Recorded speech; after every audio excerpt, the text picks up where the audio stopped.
building spirituality, family, health, and business. This is The Giant Builders with Lois Wyant.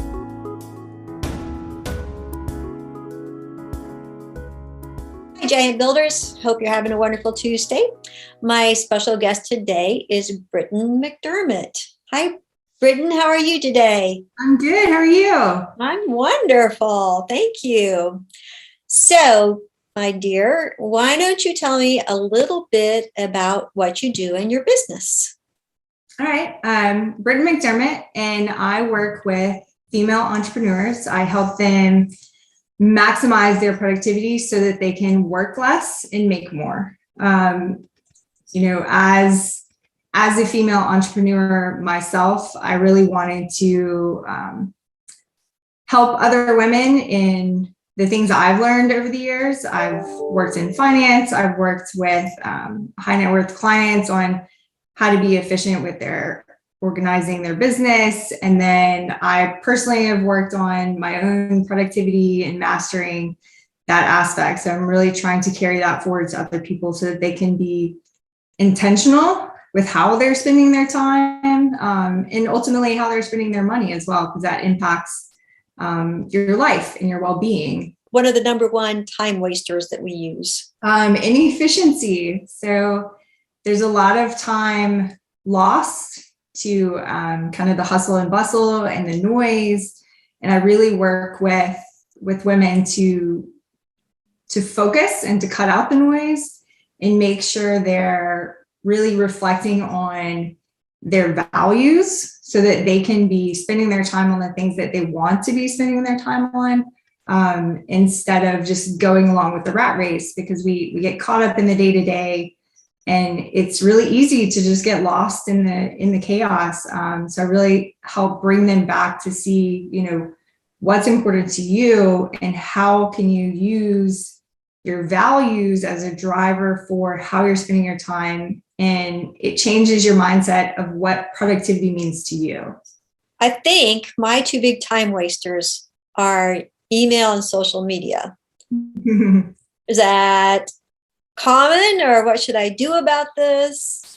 That's common. One of the tactics I help teach is setting specific times during the day to check your email, so that you're not living in your email and you're not living in your social media. It's, taking that time maybe in the morning to check in on things and then stepping away from it and getting out of it and focus on something else. And then you can come back again later around lunch or maybe towards the end of the day, but not living in your email and letting it dictate your day. Why are you choosing to work with female entrepreneurs? As a female entrepreneur myself, I really connect well with women as a mom, as a wife, as a, business owner.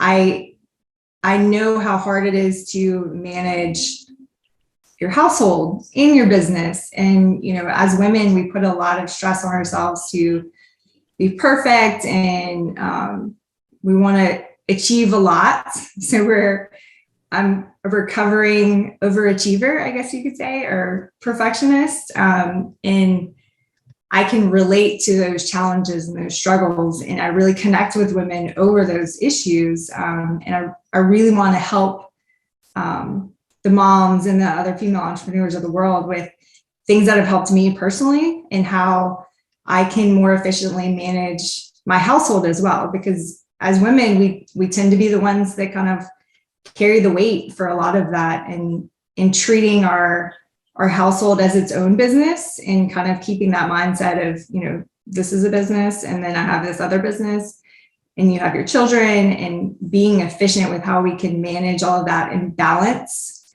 We have to balance our health. We have to balance our families. We have to balance our business. And it all comes down to how we're spending our time every day. So I feel that as a woman, we have to choose what we prioritize.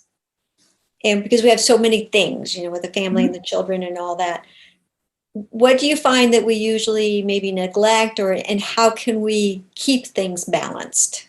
So one of the ways I help my clients is coming up with creative solutions for how we can balance everything and make sure we're doing the things, all the things, so many things, and also making sure we're taking time to do the things that bring us joy and provide meaning to our lives. And one of the kind of eye-opening things that I work with my clients on is, it doesn't have to be serial. It doesn't have to be one or the other. You can combine activities and it actually magnifies the meaningfulness of it. For example, I love spending time with my kids. I want to make sure I'm working out and being healthy. And there's not a lot of time to do both separately. So sometimes we work out together. I'll do yoga with my 3-year-old, and it's messy and it's not the perfect routine, but we do it together, and it's become a really, really meaningful experience for me. Even if it's only 20 minutes, I'm getting in some exercise, and my son is seeing me take care of myself. He's learning how to do it too. And it's become a thing where the other day I was sitting on the floor and my son was like, "Mommy, let's do yoga." And I was like, "Let's do it. Okay, that sounds good." And it brought me back to, being present with him, taking care of myself, and combining those activities so that you're doing it all together. That's great. I love the idea of the combination, though. So do us as women get sleep time? Yes, we have to. That's another key piece, that as entrepreneurs, we don't give ourselves permission to rest. And it's actually really important that we do. So another way I work with my clients is when you map out like an ideal week. That's what we work on first. And it's really dedicating free time, and not just blocks of free time, but free days where you're not focused on the business. You're focused on, the things that bring you joy in your personal life. You're resting, things of that nature, because you can't be very creative. You can't be strategic. You can't do those types of activities very well if you haven't taken the time to step away and rest. And same goes for sleep. If you're tired, it's going to probably take you longer to do something than if you're rested. If you're trying to do something at the end of the day and it's taking you an hour, I guarantee if you go to sleep and wait and do it in the morning, it'll take you 10 minutes. So those are the things that we work on, is making sure you're taking the time to rest and reflect and plan. And, you don't have to always be doing, like, just sitting and thinking and reflecting is super important to your business as well. And sometimes it's the driving factor on how to take that next big step, because you've taken the time to sit and think about, what do you want? How do you get there? Instead of just doing. So what would a first meeting look like with you? So a first meeting with me looks like we will do kind of an onboarding call, and we'll start to look at how you're spending your current week, a typical week. What does that really look like? Because without awareness of how you're currently spending your time, it's much harder to make changes. And as soon as you bring awareness to something, it changes. So for example, if you've ever been to a yoga class, one of the first things they tell you as soon as you walk in the door is to focus on your breath. And as soon as you focus on your breath, it changes. How you're breathing changes because you're paying attention. And the same goes for your time. It's, taking that time to bring awareness to where is all your time going? Is it going to social media? Is it going to your email? Is it going to paying your bills? Is it going to, invoicing? Is taking you hours? It could be a number of things, and everybody's situation is different. So that's the first thing we look at, is how do you spend your time right now? What are some quick wins that will immediately get you some time back? Because it's not always about how to fit in more stuff. It's taking away things to give you more time back. So once you have had that first meeting and laid out the timing, what would be the future method that you would follow? So after we've taken time to really look at how you're spending your time, some quick wins, we'll start to map out what your ideal week would look like based on your values. So the next step after the time audit is the values assessment and really getting into what's important to you within each of the categories, like family, health, relationships, things like that. And what are the priorities? There may be competing priorities, which is okay. You know, a lot of people have a lot of priorities, and it just depends on where they are in their life. You know, maybe they don't have a family yet, so they're really focused on their business and getting things really efficient there. Or maybe they're a couple and they want to get visibility into everything that they're both trying to manage. So we'll do that exercise for values, goals, map out that ideal week. And then once we've really mastered the timing piece and the productivity, if they want to, we'll move into a kind of a personal assessment where we'll organize, you know, your personal, your household, and we can do it all within the same system. So you have your productivity section, then we have a personal section.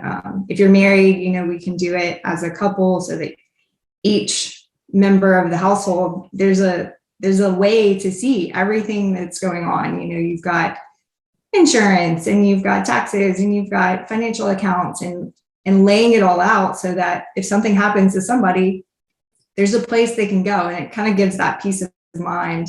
And then we can go through the same exercise of, you know, bringing awareness to your estate. What does it look like? How could it be improved? You know, do you have up-to-date beneficiaries, some other kind of quick wins that'll give you that peace of mind that your assets and your estate is in a good place? Or if there's some additional quick wins that you could go to help maximize and optimize that part as well. And then we do the same exercise with businesses. That's a lot of organizing. It's a lot, and it's all within one system. So it becomes really efficient where you have one place to go. You have your ideal week. You have your kind of personal projects and task lists that you can be working on over time. It's all captured in one spot, so you don't have to try to remember. And then you can make a plan around that awareness of, you know, hey, I need to update my beneficiaries. It's not super priority today, but I know I need to do it, and I don't want to lose that task. Any closing thoughts?